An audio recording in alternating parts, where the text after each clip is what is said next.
This is Ryan with Parts Doctor. In this video, I'm going to show you how to replace the dual water inlet valve on your GE refrigerator.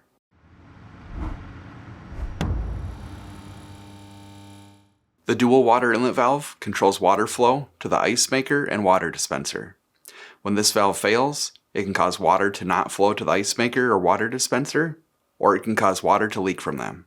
If you need to buy a new dual water inlet valve for your refrigerator, check out our website, partsdoctor.com, where we sell parts for all major appliance brands. Since we will be working on the refrigerator's electrical components, disconnect power to the refrigerator. The water valve is located beneath this panel. Start by lifting the door bin up and out, then remove the two screws holding the panel in place using a 1/4-inch nut driver, and pull the panel away from the door. Disconnect the electrical connector by depressing the locking tab. Remove the water line clips using a needle nose pliers. The two clips on the right are the same size, while the one on the left is slightly larger. To remove the water lines, press the tabs in on the valves while pulling out on the water lines. Be careful, as water may spill from the lines.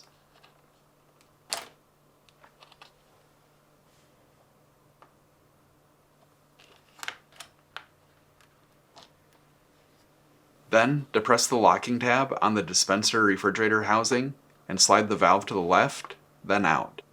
If you need to purchase a new dual water inlet valve, you can check out our website, partsdoctor.com. We'll leave a link in the description below.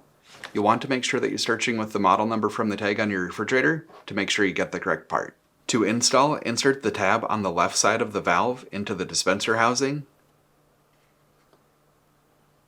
Then press the valve back into the retaining slot until it locks into place. Then, insert the water lines until they bottom out, then slightly pull back to make sure it is locked in place. The lines on the right are color-coded to the valve. Reinstall the clips, keeping in mind that the largest of the three goes on the left.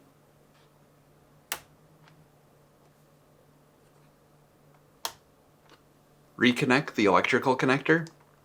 Finally, align the cover, reinstall the screws,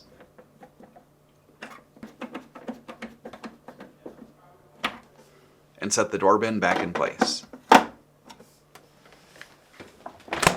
With everything put back together, run a gallon of water through the water dispenser to purge air from the system and to check for any leaks. That's it for this video. If you learned something new, hit that like button. And if you enjoy fixing things and want to see more videos like this or these, please consider subscribing.